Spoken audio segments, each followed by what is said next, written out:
Up with Jordan and Ron. Hi, I'm Jordan. I'm Ron. And welcome to Hooking Up with Jordan and Ron. Da da da da. This show is all about making friends in a modern world. And I mean, almost just making friends as a 40-plus person. That's absolutely right. And today we've got a great topic. Dating apps.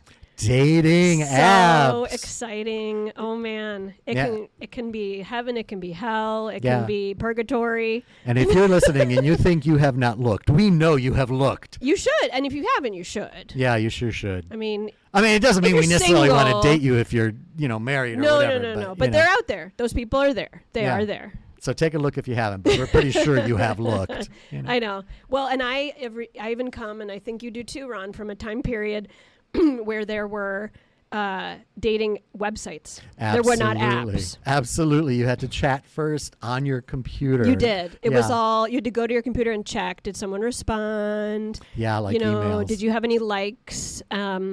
OkCupid, which I think we've talked a little bit about before, which is just okay still. It's okay. It's okay. It's okay. Cupid. Yeah. It used to be, when it was a website, a conglomerate of all these little tiny dating apps that fed into one. So like I joined it through the onion.com. And I had a dating app on the Onion. But then all these other websites would feed through. There's one from Fark.com. Now, Fark was like a college humor style website. Yes. My ex-husband was also on there. So it was funny because we were dating, and he lived in Chicago at the time, and I lived in D.C. But I did find him once I opened my radius to that. That's funny. Oh, yeah. That's funny. But I would meet people from there that would say, oh, yeah, I joined through this. So it seemed like you were only meeting people from, for example, The Onion or Fark or whatever, these other websites. But you weren't. It was interesting. It was, that was the old days. 04, 05. Yeah. Remember when people used to chat first on like AIM, on AOL? Yes. And that was like the dating app. And then eventually Craigslist came along, and there was like, you had to send emails to one another. It just. Oh my gosh. It's a lot of work. It was a lot of work. And it was so our phone apps, of course, smartphones came along, and then so did the phone. And they, I think, propelled the growth of a lot of smartphones really quickly once people found that they could. And the instant gratification of it, that you would ding, ding, ding, people responding right away and commenting or matching. We should probably make a distinction between, the apps that are like dating apps and then the apps that are like hookup apps. Sure. And I don't know. Well, I guess I was at a certain time in life. I was in like hookup mode, almost just coming out of a divorce, and more just interested in like seeing what was out there. I guess I would call it hookup mode. Yeah, I was sort of like party mode, hookup mode. Like, oh, I'm single again for the what feels like the first time. Oh my gosh, it's a whole new world. Sure, and sometimes they cross over. I mean, in the gay world, you've got things like Grindr and Scruff and Jacked and whatever. And what's it called? Jacked. Yeah. Jacked. Now, what percentage of the population on Jacked is jacked? Oh, the same number that have got beards on Scruff. It's just like it's not really. I mean, But like Grindr in the gay world is the number one. Right. It has been for a while. Yeah, and wasn't Tinder used to be Grindr, and then Grindr started? Like they left Tinder. Is that? Yeah, they kind of broke off from Tinder. Yeah. And now it's like the number one gay hookup app in the world, not just the country. Oh, yeah. But I think some people look for dating on there too. And then you get those fights. You got people like, why you're on here? This is a hookup app. And others are like, no. Some people say that about Tinder too. Gay. Like guys I'll match with, and they'll have nothing on their profile where you can establish what kind of relationship you're looking for. List your interests. Like take some time, build a profile of people. Like there's so many men that don't do that. Right. Well, and Tinder broke off from, what is now Meta, from Facebook. And Facebook itself has a dating app, for those, so many people aren't even aware of that. Facebook, if it only works on your phone, but on your phone, if you go into your options and you look down like memories and calendars and all that stuff, you're going to find dating, Facebook dating. Oh. And you have to be on Facebook to be on Facebook dating. Yeah. But it's got its own, dating app, even on Facebook. So you can't get far away from these apps, no matter what social media. Oh, there's so many. There's so many.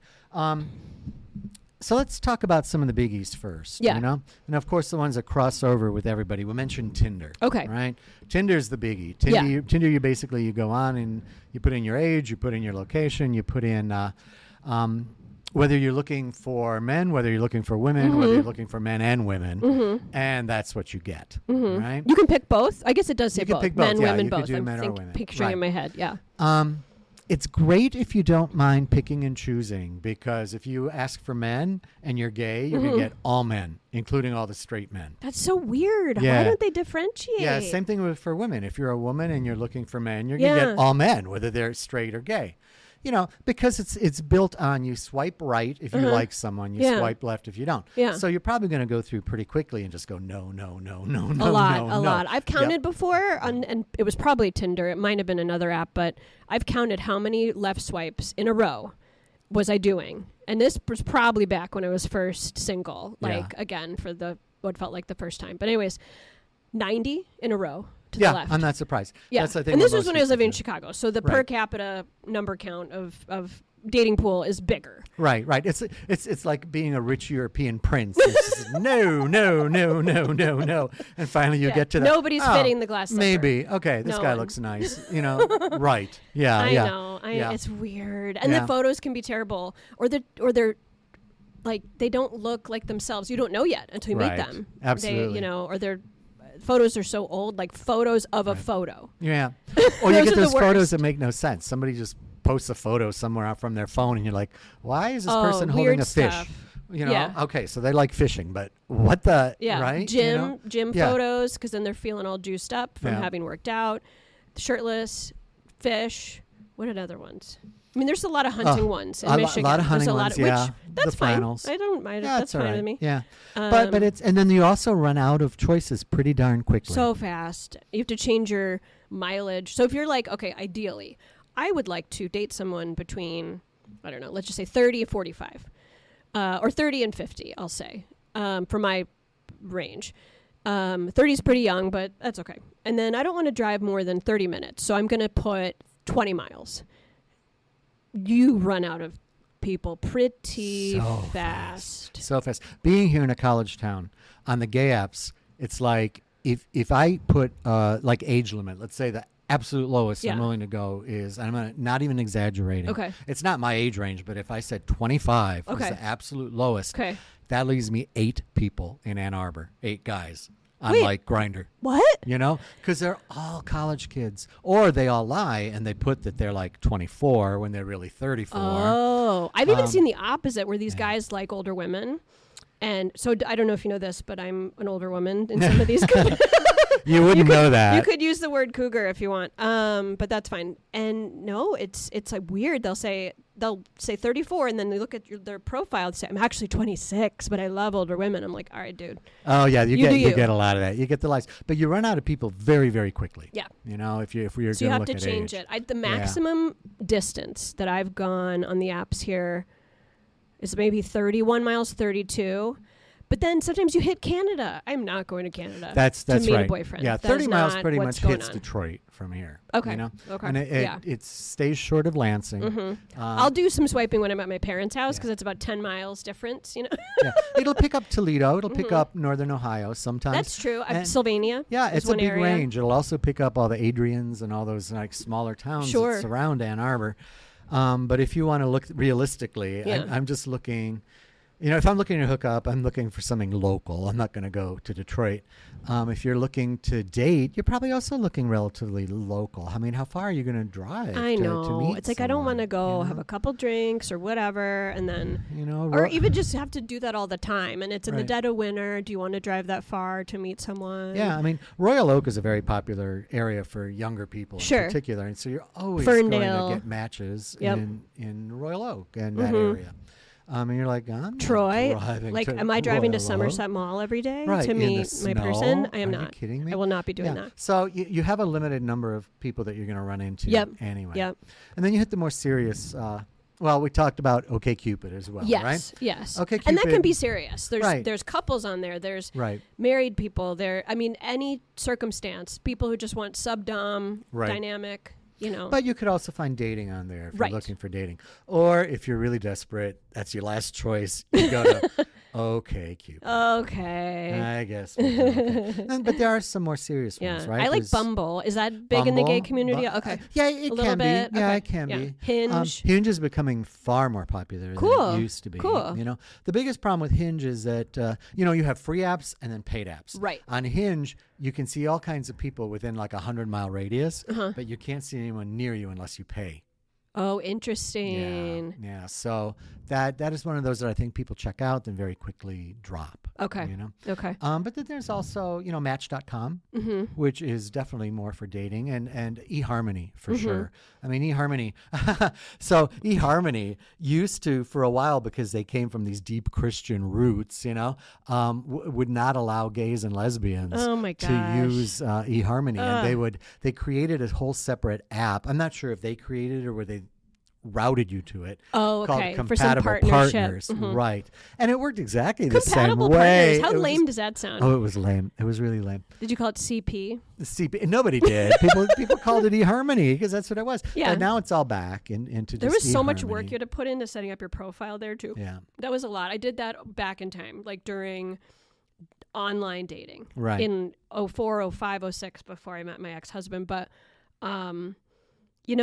I just didn't really connect with anyone on there. At the time, I was also living in D.C., and it was loaded with military guys. Oh, that's so all interesting. these guys Yeah. wanted to like meet, be serious, get married, whatever, Have and that kids. was not my vibe. Yeah. Mhm. The whole thing was like, no thanks. But in the political challenge within that as well for me. Yeah, I mean, in my beliefs, but whatever. Well, you find that in the gay world too. On some of the gay apps, you see military folks, and that's the same thing. They're usually not local. Okay. They're going to be within like 100-mile radius of one of the different stations that they're at, and they're looking for someone to date, but they can't look for anyone locally because then people would quote unquote find out. But they're going to be out of the military relatively soon, so they're looking to date and have that serious relationship. Got it. So they show up, in the apps as well. Okay. Yeah. Well, there was one too back in the day, chemistry.com. That one seemed good, and I like the idea of the questions, like having to differentiate what you're really looking for, why, how, and who are you? Like, who are you? The ones, oh my gosh, I don't know if you get this.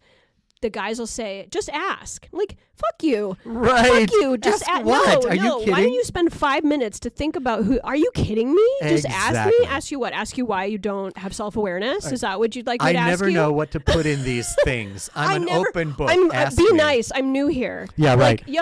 Like, get some. I'm sorry. Yeah. Just, First of all, they're not new there. Oh, well, who knows, right? Oh, Yeah. well, remember when it says on the top, it says new here. And it's Yeah, people yeah. you've seen over and over that get Right. kicked out, Right. It might as well my say gosh. looking to hook up, period. Yeah, fourth visit. Yeah, fourth visit, right. What? Yeah, been reported several times. I need your stats. Yeah. Keep losing chats. Never actually meet anyone. Right. Or they say, I don't want a pen pal. And one guy, what did he say? There's a lot of stuff about not wanting like aggressive liberal women. Whoa, Right. Witches brew. Like, it's like, Right. they're out there. We're going to get you. Right. Lost all chats. If we chatted before, Oh my chat gosh. again. Right. Well, that means Sorry, your I wife found forget. out. I think I met you. Yeah, your wife found out and you had to delete the app. So you're welcome back. One recently was like, oh, you would remember me. Oh, really? Oh, really? Really? Yeah. There's such a level of narcissism sometimes on some of these apps. You really have to kind of weed through that. That's true. That's true. You get the same thing when you actually go on dates, though, too. Mm-hmm. We'll spend one whole episode talking about narcissists, Okay. and all that Oh, kind will of we? I'm craziness. just kidding. Oh, there's so much Are you in craziness charge? that No, I'm goes just with kidding. that. I'm No, kidding. we have to. We're gonna how bend can it. we, Yeah. How can we do this thing about, meeting people without addressing the narcissism? It's so interesting. It's interesting. And then do most narcissists not know that they are? And Yeah, exactly. I don't know. Or We are they- not experts, but we are. Or they very well know that they are, but they're out And don't know doing what their to do thing. about it. Right. They're working their way quickly through Man. Ann Arbor and vicinity. Oh, it's tough. It's tough. It is. So what do you do? This is a small town. So what do you do if you run into someone that you know, a friend of yours, on a dating app? Do you for sake of a better way to put it, do you right swipe? Do you left swipe? Yeah. Or do you block? I mean, So it's interesting. I think it depends on, are you interested in that person? and okay, then what? That's even maybe more difficult than being like, oh gosh, whoa, and then you just swipe left. Like, yeah, for sure. You're afraid. You're like, no, I don't want to do that, because then they might have seen you too. They might not have. Yeah. You don't really know. I had a situation since moving here where I had my age ranges a little wider than normal. I think the lowest I've ever gone since living here is like 27. Because, honestly, there are some mature men out there that could fit the bill. Just like there's some 50-year-olds that, aren't worth the time of day. Exactly. And I happened to see a guy who hosts trivia locally. And we chatted a bunch and have a lot in common. I knew that already from having gone to trivia nights and thought, okay, interesting. And so I swiped right. And we ended up going on a date. It didn't work out romantically, but good person to know. And, it's interesting. So it can go fine. Seeing people back out there that things didn't work out, things didn't go well, it can be awkward, and you can be tempted to re-engage, and that's risky. Right. So do you block? So Tinder doesn't really ever block unless something bad happened. Right. Like you can say block, but they're probably going to show up again in your feed. Some of the safety elements, I could argue, are still not really fully vetted on these apps. What about you? Have you had that encounter? Oh yeah. I mean, because it's such a small town here, you know. So if you set your age, like your age range and then your distance range, if you set, let's say, within 15 miles. Okay. If you visit 3 days in a row on the app, you're done. You've hit like everybody. That's right. And you always see your friends on there. I tend to, if I see friends, I usually, I always will swipe left because I would have already dated them if I wanted to. Okay. Or I would talk to them personally and not through the app. But I will normally block. Oh, because you have their number already. Yeah, okay. Yeah. There's something fun about matching, but it depends. But I will normally block. Okay. Because I just don't want... Block? Yeah, I'll block because I'm terrible that way. And is Grindr and Scruff, are those good about fully blocking forever? They block for a while. Okay. And then I think they eventually kind of come back. Yeah. But I wonder about that algorithm. I don't really want to see my friends and see what they're doing and read their profiles. Oh, in a romantic way. Right, sure. How are they presenting? Yeah, they're friends of mine. Okay, that's fair. I just want to be able to chat with them without being able to say, I saw you on, the app. And, I had no idea, and I'd rather not. I would rather Okay, not. That's fair. It depends for me. Part of my journey, I guess, in life currently is just being more authentic and being myself. But it is tough because as an HR professional, you want to present a certain way, and it's something that you just kind of always navigate. But it depends on who your audience is. Oh, as exactly. Well. And it's a different world now. You can kind of be a little more authentic. But I get what you're saying. Yeah. I agree that there's some risk there. There's some balance. Yeah. Now it's interesting. Every now and then on some of the apps, they will pop up like instead of a person, you'll see a block and it'll say, do you feel that most of the profiles that you're seeing are real people? Oh. And you rate like on a star from 1 to 5. Oh, like the Bitcoin guys. Yeah. Are there Bitcoin guys on the... I think there are, yeah. Okay, and prostitutes and... Yeah. And people that send you off to other websites. Sure. They always like immediately want to go to WhatsApp. Right. They're selling products, right? The more and more lately, I feel like they're genuine. I don't see so many of those right now. Okay, there was a period of time where all you saw were like bots. Just call them bots. Right. No, there is. And now there seem to be more genuine people out there. Cool. Or maybe I've whittled down so many on my apps that that's all that's left at this point. It would be nice to know like if you could manipulate the algorithm enough to really get the core of it. One thing I've noticed on some apps is Bumble especially. You get up in the morning or whenever you're going to look on the apps. Morning sometimes is a fun time because you're like, hey, let me check it out. And it's the best looking people are first. So next time you go on there, Bumble specifically. Right. And what I like about Bumble, going back to the topic that we or the topic I brought up originally in terms of like wanting to initiate engagement, the woman talks first. So I don't know I wonder how they coordinate it for men. It's just whoever chats to each other. Okay. What you typically find is you say hi and no one ever says anything back. It's just you end up in that. It's so weird and no one has anything to say. And yeah. Yeah. Well, I think we've come to the end of our 20 minutes, but it probably requires additional Sure. talk about this topic. We could talk forever. There's so about many this elements topic. of it. And I'm sure some of our listeners could talk forever. So Yeah. maybe we'll find a way to answer some of your questions. We'll post an email. You can send Oh, us I'd love some that. questions. Yeah. And this has been super fun today. Yeah, but thanks so much, Ron. yeah, we're clearly not done. So, Jordan, we're going to talk more about this one. And we'll We'll see call this everybody Dating soon. 101. Right. We'll see everybody soon.